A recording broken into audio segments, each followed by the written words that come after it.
Olly Murs, nice to have you here. It's great to be. It's great to talk to you. I don't think we've done any. Have we done an interview in No, the I've just past? like seen you around. I remember one time I was doing a cycling challenge on the roof of this building and they made you come and sit on a bike with me. It was years ago. And you politely I cycled next wasn't to me. complaining. Yeah, yeah. But yeah, it was an absolute pleasure to see you and absolute pleasure to talk to you. Oh, nice. And you're really busy. I mean, the voice, you're full fat in that at the moment. It's like, where are you? Third series now as well. Yeah, I mean, I was only talking about this the other day with the coaches. We was talking, and I was like explaining something. I was like, in the last 3 years, oh my god, the last 3 years I've been here. God, that's crazy. So yeah, it's been brilliant. I'm loving the show, and what I love about it is the people that watch it as well. There seems to be a real following for The Voice, a real family. The fans that watch it every year love it. So we just, it's a great show to be a part of. There's a real togetherness there, and we just want someone to win, and we want everyone to do well. Although, how do you feel with social media? Everyone can tell you exactly what they think of you when you don't put the person they want through. Yeah, I mean, what upsets me is more when people say, like, I can't believe you didn't put the good singers through and you put them singers through. I'm like, by the way, everyone's a good singer on this show, and it'll be proven when you get to later stages and you hear how good they all are. I mean, that's unfair to say that I would actually, the 120 people that came to the auditions, that we had to see and listen to, every single one of them was amazing. And people forget we sit there for like hours and hours a day pressing that button to turn for someone. They're all brilliant. So you're really just fine tuning, like, what is that one thing that I need, or one thing that's different, or one thing that just makes me excited, and when you sometimes you sit there and you hear the same voice over and over again, then someone just comes out and you go, oh, like, for example, Alan Chan. There's a guy on the show who's very rocky. He's like, wow, and like, he sounds amazing. And I remember being there in the chair all day, hearing lots of soul voices, and it was all very samey. And then this guy just came out and rocked like a Chris. I can't remember the song now, Chris Cornell song, and I was like, what? Like, this is just so fresh and different. I haven't heard this on the show yet. Press my button, and that's what we're looking for. So, listen, everyone's entitled to their opinion. That is what it's all about. As long as they're being nice about it, that's all I care about. Do you think you'll win again this year, maybe? Double champ. Double champ. I want that title. I'm a big Conor McGregor fan, so if I could get like champ, Voice 2019, Voice 2020, that would be sick. But it's going to be tough. I need the people behind me. I need the public to be voting. I need everyone behind me on this one. But I think I already know my two semi-finalists already because I've already filmed it. So I just need people to get behind them and back them. Okay, you can do it. I can do it. I know you can. Of course, if you've got time to focus on The Voice, because now you're going to be getting even fitter. Soccer Aid's back. Yes, Soccer Aid is back. It must be nice that you were actually back on board as well this year. Massively. I watched last year at home with my knee up. Gutting. I know quite a lot of the guys that are playing, and you all get so involved. And so when you're not playing, it must be gutting. Well, I was at home, my knee was up. I just had surgery and I was in bits, to be honest with you. And I was just sat watching the team, eating chocolate, going, look at them playing football, and they're having a great time and they're raising loads of money and it's an incredible cause and I love Soccer Aid. Why can't I be there? And I was just like, right, stop being miserable. I'm going to be back next year. I'm going to put the focus in. I've got 12 months to get fit. So I'm about 9 months in now. I've got 3 months to go. So I can't wait to be, I got the phone call to say, like, we want you back. We want you as skipper again. England need to win. I was like, right, I'm back. Who phoned you? Is it Robbie? Does he go, hey, Ollie, fancy being skipper again this year? I really want to say it is, but it wasn't, no. Of course, Robbie's a big part of it, and he definitely has a say.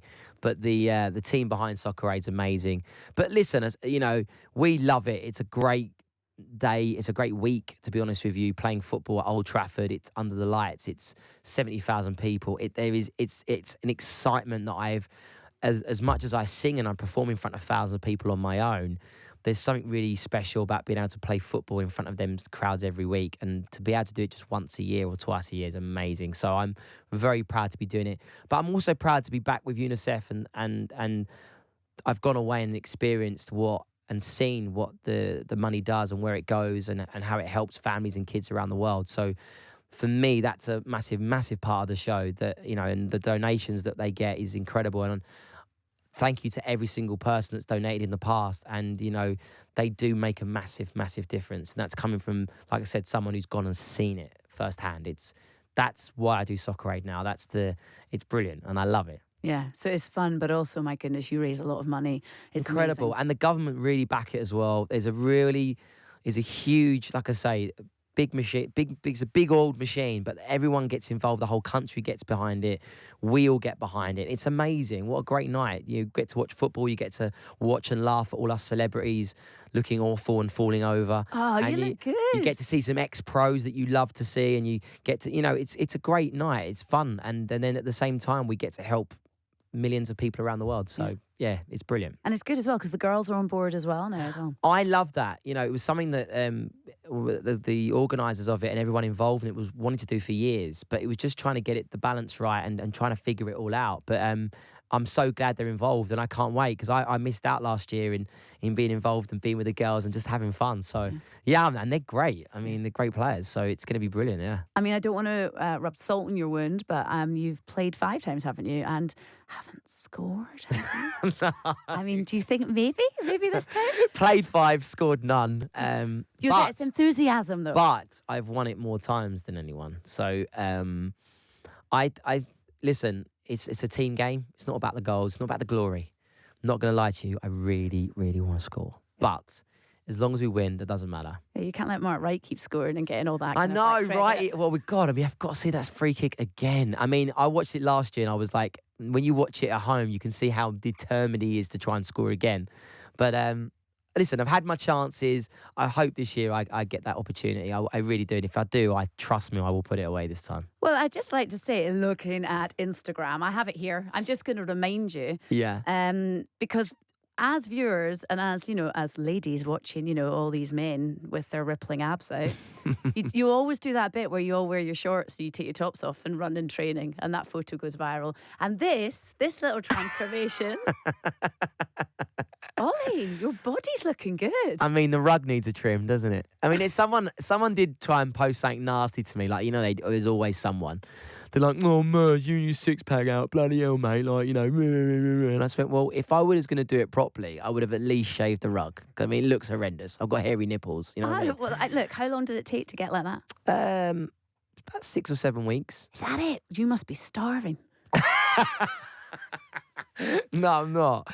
It was difficult. You've got to change your habits. It's about changing your mindset and habits. That was, for me, that was all it came down to. I was eating really big quantities of food. Like, I'm really bad. I'll go to Nando's and get 3 or 4 different things. Why? I don't need to. Why am I eating 3 or 4 different things at Nando's? It was just things like that. Everywhere I went, it's all about quantity for me. I just brought everything down. My girlfriend helped me because she's in that sort of fitness world. Well, she was. She's not anymore, but she just helped me, like, take everything down, make it, not really calorie driven, but just, the right foods at the right time and eating more regularly, really. And that was kind of it. And then it fell off me. But you have to train. There's no point doing a diet if you don't train. So that's what I tell everyone, is that you have to at least train. You can't just, I'm doing this diet, it ain't working. Well, did you train this week? No. Well, then you're not going to lose anything. You've got to, whatever you put into your body, you've got to also burn off. Some of the things you want to get out and do a walk, or just join a team. Go and do, whatever your favourite sport is, just go and join a badminton class, or, I mean, anything. Just get yourself out there, get active, get your blood flowing, get the heart rate moving. God, Bloody, I it's so sound like true. a personal trainer. You like, do. You're good. Genuinely not. I really feel like I need to go and do some exercise. And I did, and also I have to mention it. Jason Vale. I went to a juice retreat as well. Oh, have you been doing the juice master? I went to I wanted to really detox my body because I've never done it before, not for that long period.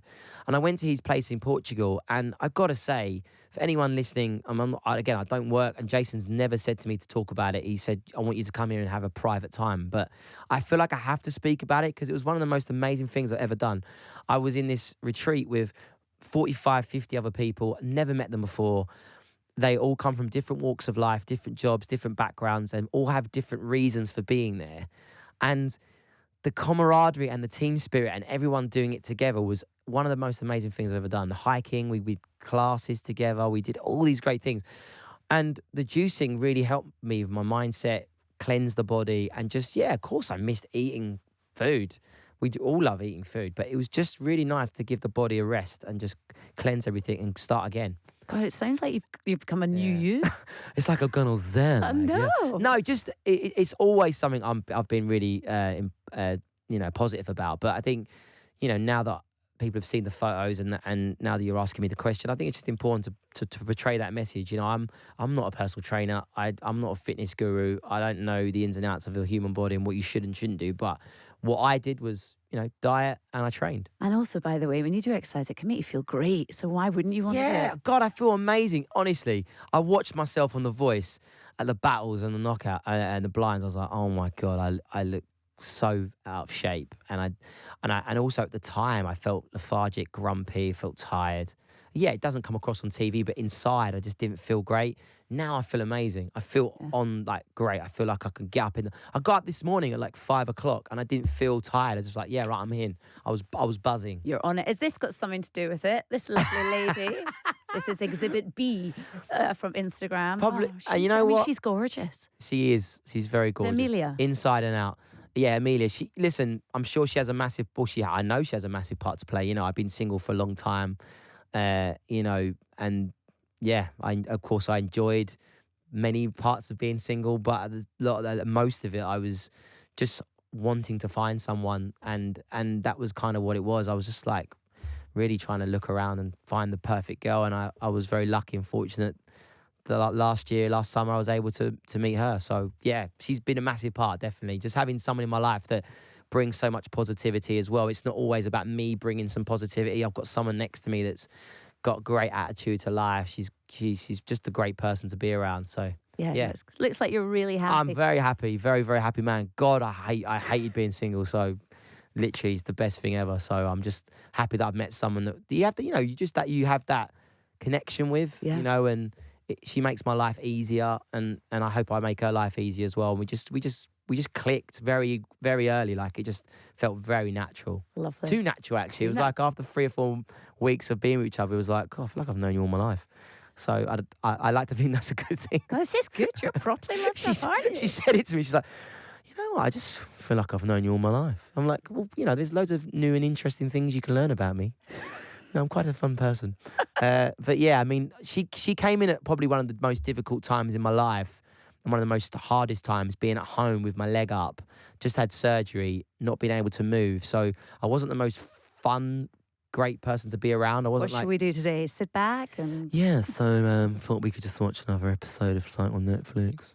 Can you go and get me some ice, please? Can you go and get me a cup of tea, please? I mean, genuinely... happy times. Before I let you go, I have to ask, how long ago was it? 11 years ago that you did the Ollie Shuffle on stage on the X Factor? Yeah. Is that what it was? 2009. Yeah, 11 years ago, I suppose, yeah. Was that the first time you'd performed to an audience like that? Or had you done gigs before? I'd done gigs at pub gigs, yeah. So I want to know, what was your very first gig ever like? Can you remember it? Yeah, I can remember my first ever gig. It was at my pub, local pub, the George pub. It was it's kind of up to Easter, actually. It was on Easter Sunday, and it was a bank holiday night. Remember, a bank holiday weekend, Easter Sunday.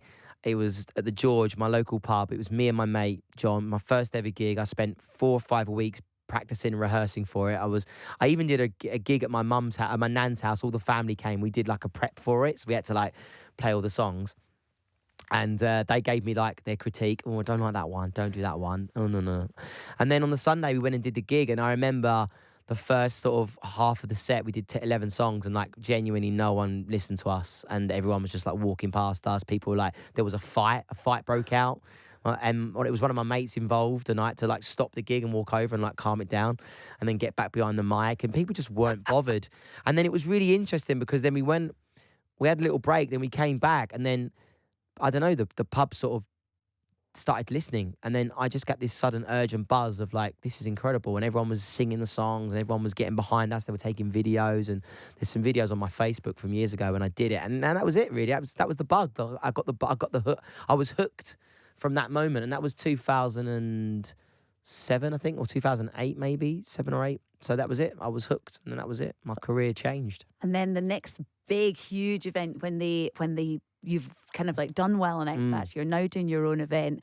Is that more nerve-wracking because everyone's actually come to see you? Well, when I was at X Factor, I never forget, it was backstage, and there was all these people. You could hear Simon, and it was all these people coming out and singing, and you were in this, you're like a conveyor belt, really, like a queue, and you could just hear like Simon going, "It's a no from me. It's a no. Nope, sorry, I didn't like it. It's a no. And I'm just hearing all these no's and the crowd are booing. And I'm just thinking, I've got no chance here. He's not having a good day. And actually, the producer come up to us and said to, like, a couple of us, said, look, just so you know, the judges are they're really not any yeses. No one's getting a yes at the moment. So if you're going to go out there, go and give it everything. So that's why I gave it everything. I went out there like it's my last chance. That's why I did all the shuffles. I don't even know to this day where it came from, to be perfectly honest with you. It just happened. And then, you know, afterwards, it was like a blur. The next time I saw it was on TV like everyone else. And I'm like, oh my, I was dreading it. I was like, oh my God. All I remember is I got 4 yeses. And I remember getting it like, you know, it was a big reaction. But then when I watched it back on TV, they left me till like the last thing. It was the last thing that was on the show. And it was this big, big moment. And I was just like, oh my God, it was actually pretty good. My family, I was so funny. It was so funny. The funny thing about it was my family, we watched it at my auntie and uncle's house. And my family were all shocked. They had to pause it. They all looked at me and were like, where have you come from? Like, we've never seen that before. I was like, I know. And that was it, really. It just kind of kicked off from there. And it was mad. And then now I've sold the O2 out. I've done everything. It's been amazing. But my career's been great. And that's all down to everyone listening, really. I'm very, very lucky. Yeah. Well, it's been a great career. We're all following it. It's amazing. Let's just see if you can get a goal now. Well, and also the best thing about the career is I'm now on The Voice, sat with Sir Tom every single week. I'm a very lucky man because to sit next to him every week and hear his stories is just a dream. So, yeah. But thank you. He's got some good stories as well. Great stories. And I wish I could tell you, but not on air. Olly Murs, thank you so much. Take care. Cheers.